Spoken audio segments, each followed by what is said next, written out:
আমরাই তুলি। Hello guys, আমরাই তুলি। হ্যাঁ, এই যে কালা চশমা পুরো কালা হয়ে গেছে, ব্ল্যাক হোল। আমরা তো ব্লক মাম্বা। ব্ল্যাক মামা। 13 কিলো দুর্গাপুর 15 কিলোমিটার হালকা যা। হাই হোয়াটসঅ্যাপ গাইস, কি অবস্থা সবার? আই হোপ সবাই ভালো আছো। এই তো আজকে এই 2-4 দিন পরেই রাজশাহী থেকে কুষ্টিয়া থেকে ঘুরে এসে আজকে আবার নেত্রকোনা যাইতেছি। প্রায় 6-7টা বাইক আছে মোটামুটি। ট্যুরি জীবন, ট্যুরি সব, অল ওভার দ্য ওয়ার্ল্ড। ইনশাল্লাহ দেখা হবে রাজপথে।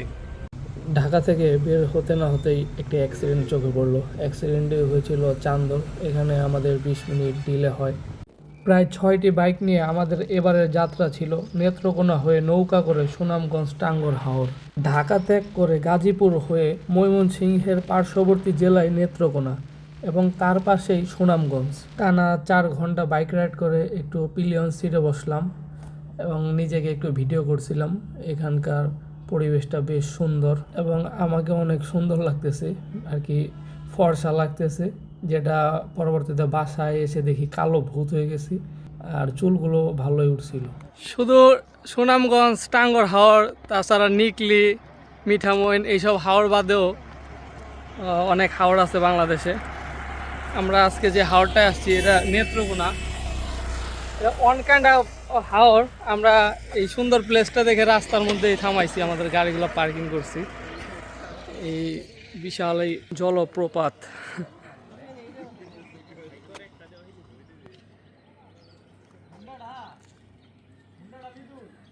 দুই 4 দিন আগে এখানে আরো বেশি পানি ছিল, একটু কমছে।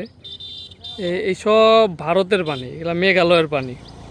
এখানে আইসা এই হাওর হিসাবে বাংলাদেশে আমরা উপভোগ করি। আমরা আজকে চলে আসছি নেত্রকোনা হাওর আছে।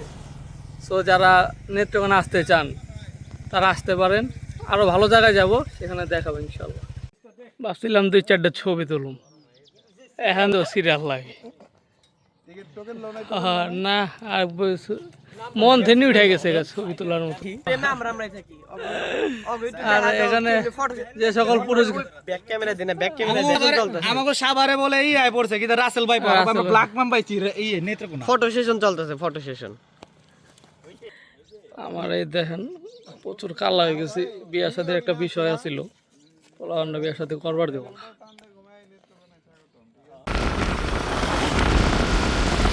রাস্তার অবস্থা খুবই বাজে। আমরা এই মুহূর্তে হোটেল মিয়ামিতে আছি। এটা একটা 5 স্টার হোটেল, 5 স্টার সমমানের হোটেল। মাটির চুলায় এখানে রুটি বানানো হয় আর সেই লেভেলের। পাশ দিয়ে একটা চমৎকার দৃশ্য, রেল লাইন। এটা সোজা একবার নেত্রকোনা চলে গেছে।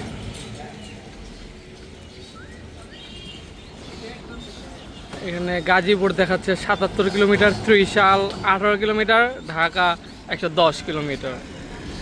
আর এখানে আমাদের বাইকগুলা পার্কিং করা।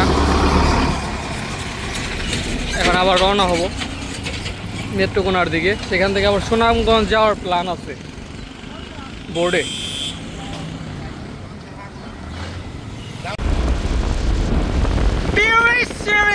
দুর্গাপুর 15 কিলোমিটার হালকা যা। আস্তে আস্তে দাঁড়ায়, আমি ভিডিও করতেছি, খালি টানিস না।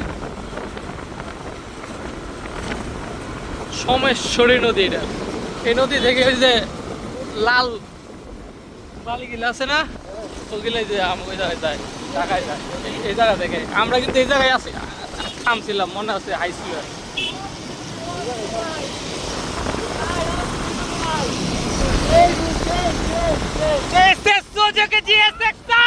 On fire!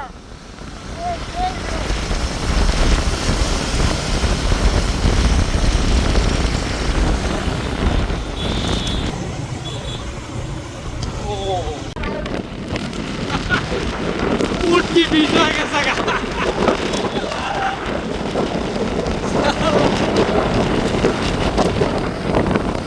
সামনে রয়ে না। অনুভূতি এখন খুবই যন্ত্রণাদায়ক এবং স্বাচ্ছন্দ্য বোধকারক। কারণ ভারতের ওই পাশে মেঘালয়, ওই যে পাহাড় টাহাড় দেখা যাচ্ছে, আর আমরা নেত্রকোনা আছি।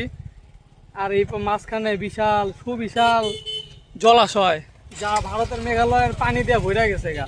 আপনারা অবশ্যই জানবেন যে পৃথিবীর ভিতরে সবচাইতে বেশি বৃষ্টিপাত হয় মেঘালয়। আর মেঘালয়ের ছিটা ফুটাও যদি পড়ে, ওই ছিটা ফুটাও দেওয়া এই যে মোটামুটি সিলেট, নেত্রকোনা এইসব অঞ্চলগুলো ভইরা যায়। আর বাংলাদেশে সবচাইতে বেশি বৃষ্টিপাত হয় সিলেটে, কারণ দুইটা পাশাপাশি রাজ্য, এটা বুঝতে হবে। GSXR is very service good. এখন আছে নেত্রকোনার একবারে শেষ অঞ্চল, বর্ডার এরিয়া। এদিক দিয়ে সুনামগঞ্জ যাওয়া যায়। আর ওই যে পিছে পাহাড়গুলো দেখতে পাচ্ছেন, এগুলা আপনার ভারতের মেঘালয়ের পাহাড়। তারই কুল ঘেঁষে আমরা এখন যাব সুনামগঞ্জের দিকে। তবে রাস্তাটা এই বন্যার পানিতে খুব খারাপ হয়ে গেছিলো, তাই বাইক নিয়ে আসতে একটু কষ্ট হয়েছে আমাদের।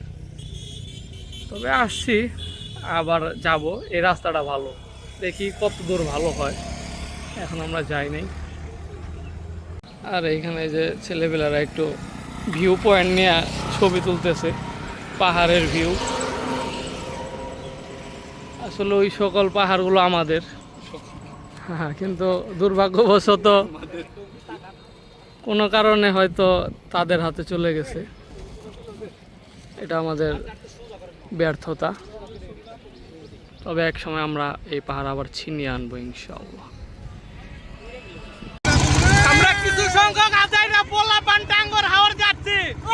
আমরা নেত্রকোনা দিয়ে টাঙ্গর হাওর যাচ্ছি। এই সুখ কোনো জায়গায় রাখার জায়গা নাই। ওইদিকে ইন্ডিয়ার পাহাড়, কালারপুর হালারে আমাকে পাহাড় গুলো লয়ে গেছে। আর এদিকে একজন সিগারেট খাইতেছে। আর ওই জায়গায় জেলেরা মাছ ধরতেছে। আর এগুলো আউল ফাউল পোলাপান, কাউরে বিশ্বাস করবেন না। সবাই তোর জানে যুবক, মহাবিদ্রোহী রণক্লান্ত, আমি সেই দিন হব শান্ত।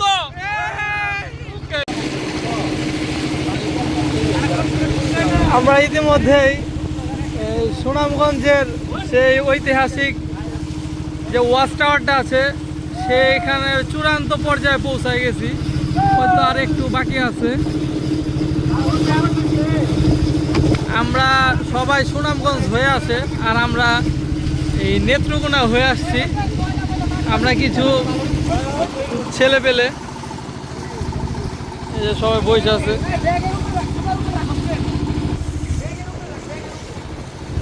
অবস্থা খুবই খারাপ। সারা রাত বাইক চালাইতে চালাইতে কালো হয়ে গেছে। সামনে বিয়া শাদী আছে।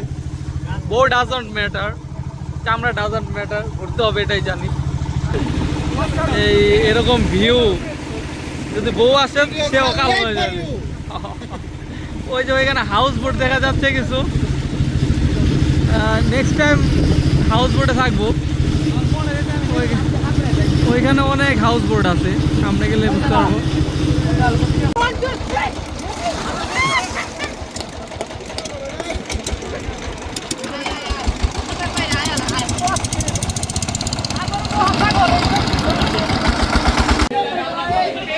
আমরা টাঙ্গর হাড় চলে আসছি এবং এখানে ওয়াচ টাওয়ার থেকে কিছুক্ষণ আগে লাফালাফি করলাম। পানি প্রচুর ঠান্ডা, আর ভারী পানি, শরীর অলরেডি ভার। পান চিল করতেছে, লাফাইতেছে।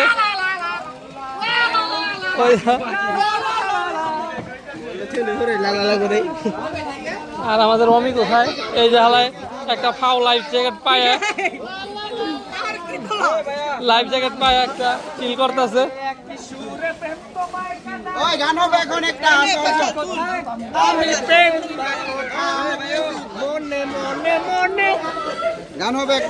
এই যে অলরেডি একটা হাউস বোট চলে আসছে। এটা মোটামুটি ভালোই সুন্দর হাউস বোট। আর ওই যে ওইদিকে ভাইরা চিল টিল করতেছে।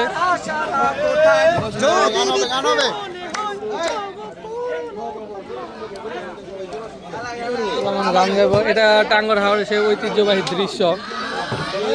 এখানে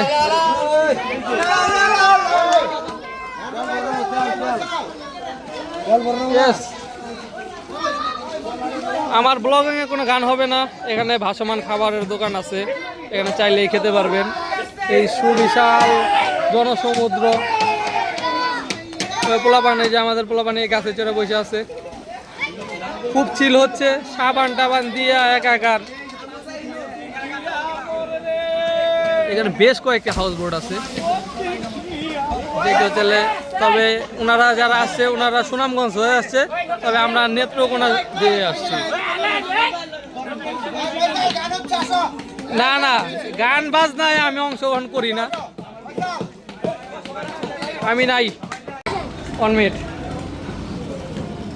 ওকে। খালদি বগেরা লাগাও, রেডি, 1 2 3। হ্যাঁ, এয়ারপোর্ট কি বড় সাহস, আই হেডে দিছে রে, দিছে। another one, আর কেউ দিবা। এই হলো টাঙ্গর হাওরের দৃশ্য। এই হাউস বোটগুলো এখান থেকে খুব ভালোভাবে দেখা যাচ্ছে। আর ওই পাশে ইন্ডিয়ার মেঘালয়ের পাহাড়। একটা ভালো ব্যাপার হচ্ছে যে এগুলো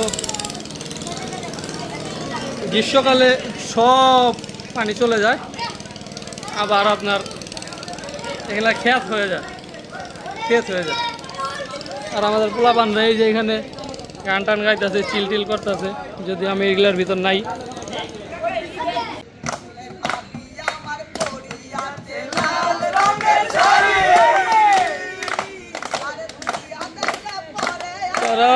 বাবির কথা শুনলে চেক করতে ওঠে, কালারা সবটি নারী লোভী। আমরা এখন আর কি ব্যাক করার পথে অনেকক্ষণ গোসল টোসল করলাম, কিন্তু আমাদের গ্রাম বাংলার ঐতিহ্য, আমাদের দেশের ঐতিহ্য, পানি, সমুদ্র, পাহাড়, এই যে গ্রাম্য পরিবেশ, আমাদের ঐতিহ্য এরকম। এই গাছপালা, সবুজ শ্যামল যে একটা প্রাকৃতিক দৃশ্য, এটা আমাদের ঐতিহ্য। এক একটা দেশের এক এক রকম ঐতিহ্য। যেমন আপনি দুবাই মরু ছিল, যেমন এখন সেই ঐতিহ্যটা চেঞ্জ হয়ে এখন হয়ে গেছে মরুর বুকে যে অট্টালিকাগুলা হয়েছে, ওদের একটা কালচার। কিন্তু আমাদের এই কালচার আর কি রিনিউ হতে অনেক টাইম লাগবে, কিন্তু আমরা চাই এটাই থাকুক। এক পাশে পাহাড় থাকবে, এক পাশে এই হাওড় থাকবে, এখানে আমাদের টুরিস্টরা ঘুরতে আসবে, এটাই থাক, চিরজীবন বাইচা থাক। টাঙ্গর হাওড় ছেড়ে যাচ্ছি এখন, আমরা এখন টাঙ্গর হাওড় ছেড়ে যাচ্ছি। এখানে খারাপ লাগার কিছু নাই, কারণ আমরা এখানে আবার আসবো ইনশাআল্লাহ, কারণ এটা আমার দেশ, আমার জন্মভূমি, ইনশাআল্লাহ আসবই। ওকে, ফাইন।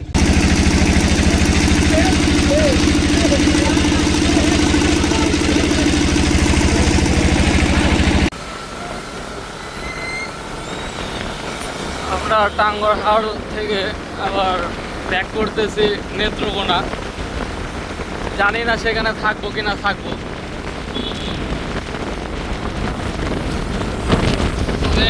এখনকার ওয়েদারটা যায় চমৎকার, একটা মেঘ মুক্ত আকাশ দেখতেছি, বৃষ্টি হওয়ার একটা সুবর্ণ সুযোগ হয়ে যায়।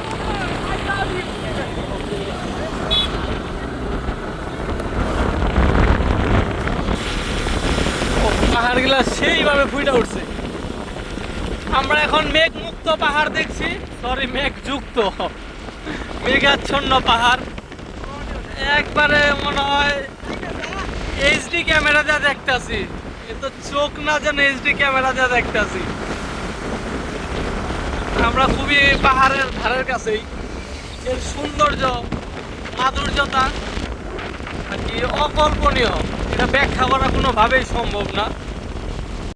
সত্যি বলতে ট্যুরে গিয়ে তেমন কোনো ভিডিও টিডিও করি না, যতটুকুই করি বিরক্তর মধ্য দিয়েই করি, কারণ ঘুরতে গেলে তো মোবাইল হাতে নিয়ে বসে থাকতে ভালো লাগে না, তাই যতটুকু মন চায় ততটুকুই করি, এর ভিতরে ছোটোখাটো ভিডিও তৈরি করি। যাই হোক, আজকের মতো এখানে বিদায় নিচ্ছি, আল্লাহ হাফেজ, দেখা হবে পরবর্তী কোনো ভিডিওতে, সেই পর্যন্ত ভালো থাকবেন।